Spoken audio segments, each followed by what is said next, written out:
Hello listeners, आप सुन रहे हैं कहानी दिल को मैंने दी कसम। मेजर जनरल नायक के जाने के बाद परीक्षित छुट्टी मिलने की खुशी से झूम उठा। उसने अपना फोन डेस्क से उठाया और घर पर कॉल लगाने के लिए हाथ में ले लिया। हालांकि उसका मन अब भी परी के ख्यालों में उलझा था, लेकिन इंदौर जाने की खुशी ने उसकी उदासी को कुछ कम कर दिया। अब वह फाइनली अपने परिवार से मिल सकेगा और उनके साथ समय बिता सकेगा। परीक्षित ने तुरंत अपने हाथ में फोन लिया और घर के लैंडलाइन नंबर पर कॉल मिलाया।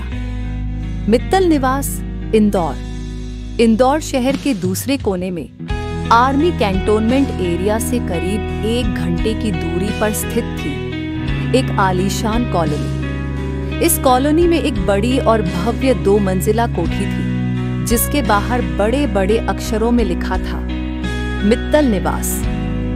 इस कोठी की सुरक्षा व्यवस्था अत्यंत कड़ी थी। गेट के बाहर कई सशस्त्र गार्ड्स तैनात थे, जो कोठी और उसमें रहने वाले लोगों की सुरक्षा में मुस्तैद थे। कोठी में प्रवेश करने के लिए सख्त पूछताछ और चेकिंग की जाती थी। इसके अलावा नवीनतम इलेक्ट्रॉनिक सिक्योरिटी सिस्टम भी स्थापित थे, जिससे बिना अनुमति कोई भी अंदर नहीं जा सकता था। यह हंसी कोठी के लॉबी में रखे एक छोटे से टेबल पर एक लैंडलाइन फोन था, जिसकी घंटी अचानक बजने लगी। रिंगटोन की तेज आवाज पूरे लॉबी में गूंज उठी। इसी बीच एक 25 वर्षीय सुंदर और मासूम सी लड़की किचन से बाहर आती है। उसने हल्की गुलाबी, लाइट पिंक रंग की शिफॉन साड़ी पहनी हुई थी, जिस पर सिल्वर वर्क की हल्की कढ़ाई थी। उसका चेहरा सौम्य और आकर्षक था। माथे पर छोटी सी लाल बिंदी, आंखों में काजल, गुलाबी होठों पर गहरे मेहरून रंग की लिपस्टिक, बालों की साइड चोटी जिसके बीच की मांग में गहरा लाल सिंदूर, कानों में सोने की छोटी बालियां, गले में मंगलसूत्र, दोनों हाथों में गुलाबी चूड़ियां और पैरों में पायल, जिसकी छन छन पूरे लॉबी में गूंज रही थी। वह किचन में लंच बना रही थी जब फोन की घंटी उसकी कानों में पड़ी। वह जल्दी से लॉबी में आकर फोन उठाने लगी। पायल की छन छन और चूड़ियों की खनखनाहट के बीच वह टेबल तक पहुंची और फोन का रिसीवर उठाकर अपनी प्यारी सी आवाज में बोली, हेलो। फोन के दूसरी तरफ से परीक्षित को यह जानी पहचानी प्यारी सी आवाज सुनाई दी। वह मुस्कुराया और शरारती अंदाज में बोला, हेलो, मुझे यह मेरी डियरेस्ट भाभी निमिषा भाभी की आवाज लग रही है। क्या मैं सही बोल रहा हूँ भाभी? उसने यह बात हल्की शरारती हंसी के साथ कही। नोट, जी हाँ, वह सुंदर और सजी धजी लड़की कोई और नहीं बल्कि निमिषा थी, परीक्षित की डियरेस्ट भाभी और मित्तल परिवार की बड़ी बहू। वह परीक्षित के बड़े भाई की पत्नी थी। निमिषा फोन पर जानी पहचानी आवाज सुनते ही खुशी से चहक उठी। हाँ हाँ बड़े देवर जी, मैं ही आपकी डियरेस्ट भाभी बोल रही हूँ। परीक्षित उसकी बात सुनकर हंसते हुए बोला, देखा भाभी, मैंने आपकी आवाज पहचान ली। निमिषा भी हंसते हुए बोली, और मैंने भी आपकी आवाज एक ही बार में पहचान ली। देखा मैं कितनी इंटेलिजेंट हूँ। उसने यह बात हल्के अंदाज में अपने कंधे उचकाते हुए मजाकिया लहजे में कही। परीक्षित मुस्कुराते हुए बोला, वो तो है, आखिर भाभी किसकी है? इंटेलिजेंट और समझदार तो होंगी ही। अच्छा बताइए, आप कैसी हैं? निमिषा कुछ सोचते हुए शरारती अंदाज में मुस्कुराई। फिर उसने चेहरे पर झूठ मूठ का गुस्से वाला एक्सप्रेशन बनाकर कहा, बड़े देवर जी, अब आपको अपनी डियरेस्ट भाभी की फिक्र होने लगी। वैसे मैं आपको बता दूं कि मैं आपसे बहुत नाराज हूँ।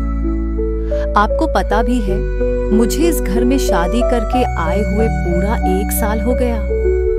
तब से मैंने आपको नहीं देखा, सिर्फ शादी और सगाई के फंक्शन में मिले थे, वो भी अच्छे से नहीं। बस महीने में कभी कभी फोन पर बात हो जाती है, और वो भी तब जब आपको फुर्सत मिले। आपको हमारी याद नहीं आती क्या? और देखिए, आज भी फोन पूरे 2 महीने बाद किया है। उसने यह शिकायत थोड़ा मुंह फुलाकर कही, जिसमें वह बेहद क्यूट लग रही थी। परीक्षित उसकी क्यूट भरी नाराजगी सुनकर हंस पड़ा। वह मुस्कुराते हुए बोला, अरे मेरी प्यारी भाभी, सॉरी, मैं काम में बहुत बिजी था। 2 महीने पहले जिस जगह मिशन पर गया था वहां नेटवर्क नहीं था, इसलिए कॉल नहीं कर पाया। कल ही मिशन खत्म करके राजौरी लौटा हूं और आज सबसे पहले आप लोगों को फोन किया। ऐसा कैसे हो सकता है कि मुझे आप लोगों की याद ना आए? एक भी दिन ऐसा नहीं जाता जब मैं आप लोगों को याद ना करूं।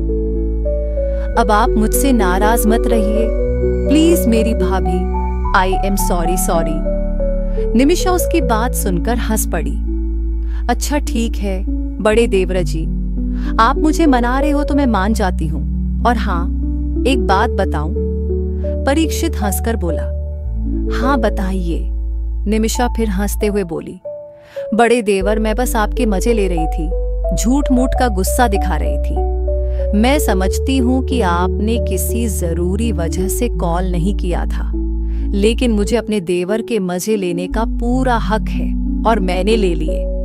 परीक्षित हंसते हुए बोला, वो तो है भाभी, आपका मेरे मजे लेने का पूरा हक है। आखिर मेरी एक ही तो डियरेस्ट भाभी हैं। वैसे आपकी डांस एकेडमी कैसी चल रही है? निमिषा मुस्कुराते हुए बोली, बहुत अच्छी चल रही है। और आप कब आ रहे हैं? परीक्षित मुस्कुराकर बोला, बहुत जल्द आ रहा हूं इंदौर।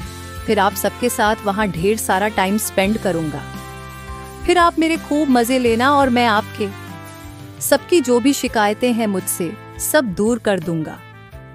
निमिषा हंसते हुए बोली, ठीक है बड़े देवर जी, हम आपको इंतजार करेंगे और तब तक मैं सोच लूंगी कि आपके मजे कैसे लेने हैं। फिर दोनों हंसते हुए कुछ और देर बातें करने लगे। जल्द आ रहा हूं इंदौर, फिर आप सबके साथ वहां ढेर सारा टाइम स्पेंड करूंगा। फिर आप मेरे खूब मजे लेना और मैं आपके सबकी जो भी शिकायतें हैं मुझसे सब दूर कर दूंगा। निमिषा हंसते हुए बोली, ठीक है बड़े देवर जी, हम आपको इंतजार करेंगे और तब तक मैं सोच लूंगी कि आपके मजे कैसे लेने हैं। फिर दोनों हंसते हुए कुछ और देर बातें करने लगे। तभी घर के बाहर से एक 29 साल का लंबा हैंडसम लड़का अंदर आया। उसने सफेद शर्ट और काली पैंट पहनी थी, एक हाथ में घड़ी और दूसरे में एक सफेद कोट, स्टेथोस्कोप और लैपटॉप पकड़ा हुआ था। उसके बाल सलीके से सेट थे और हल्की दाढ़ी उसके चेहरे को और आकर्षक बना रही थी। वह दिखने में लगभग परीक्षित जैसा लग रहा था। वह लॉबी में आकर टेबल पर अपनी सारी चीजें रखकर सोफे पर बैठ गया। उसके चेहरे पर थकान साफ झलक रही थी। तभी उसकी नजर पास खड़ी हुई निमिषा पर पड़ी, जो फोन पर बात कर रही थी। थकी हुई आवाज में उसने कहा, अरे निमिषा, जरा मेरे लिए एक गिलास पानी ला दो प्लीज। निमिषा, जो फोन पर परीक्षित से बात कर रही थी, जानी पहचानी आवाज सुनते ही पलटी। सोफे पर बैठे रचित को देखकर वह चहकते हुए बोली, अरे डॉक्टर साहब, आप आ गए हॉस्पिटल से। फोन पर दूसरी तरफ परीक्षित ने भी यह सुन लिया, क्योंकि रिसीवर अभी भी निमिषा के हाथ में था। वह खुशी से बोला, भाभी, क्या रचित भैया हॉस्पिटल से आ गए? यहाँ साफ हो जाता है कि यह हैंडसम लड़का परीक्षित का बड़ा भाई डॉ रचित मित्तल है, इस घर का बड़ा बेटा और निमिषा का प्यारा पति। निमिषा मुस्कुराकर बोली, हाँ बड़े देवर जी, आपके प्यारे बड़े भाई और मेरे पतिदेव हॉस्पिटल से जल्दी आ गए, क्योंकि आज शनिवार है। रचित ने यह सुनकर थोड़ा हैरान और खुश होते हुए पूछा, क्या परीक्षित का फोन है? वह सोफे से उठकर निमिषा के पास आ गया। थकान की परवाह किए बिना उसने उत्सुकता से हाथ बढ़ाकर फोन लेने की कोशिश की। निमिषा हंसते हुए बोली, हाँ डॉक्टर साहब, बड़े देवर जी का फोन है। फिर उसने फोन कान से हटाकर कहा, बड़े देवर जी, लीजिए, अपने बड़े भाई से बात करिए। परीक्षित मुस्कुराकर बोला, हाँ भाभी, भाई से बात कराओ। निमिषा ने फोन रचित को पकड़ाते हुए मुस्कुराकर कहा, डॉक्टर साहब, लीजिए, बात कीजिए। फोन लेते हुए रचित ने हल्की मुस्कान के साथ कहा, लेकिन पहले मेरे लिए एक गिलास पानी तो ला दो। निमिषा मुस्कुराई, जी मैं अभी लाई, और वह पानी लाने चली गई। रचित ने फोन कान से लगाकर मुस्कुराते हुए कहा, कैसा है परीक्षित? परीक्षित हंसकर बोला, मैं ठीक हूँ भाई, आप कैसे हैं? आपकी सर्जरी और हॉस्पिटल कैसा चल रहा है? रचित मुस्कुराकर बोला, सब बढ़िया चल रहा है। आज शनिवार है और कोई सर्जरी भी नहीं थी, तो मैं जल्दी घर आ गया। अब लंच करके थोड़ा आराम करूंगा। कल संडे है, सोचा है कि निमिषा को बाहर घुमाने ले जाऊं। परीक्षित खुश होकर बोला, बिल्कुल सही सोचा भाई। भाभी का पूरा हफ्ता डांस एकेडमी और घर संभालने में चला जाता है, और आप भी हॉस्पिटल और सर्जरी में बिजी रहते हैं। आप दोनों को आउटिंग और रिलैक्सिंग की जरूरत है। रचित सहमति में मुस्कुराया, बिल्कुल सही कह रहा है तू। वैसे तू कब आ रहा है इंदौर? 1 साल हो गया तुझे यहाँ आए हुए, कब आ रहा है?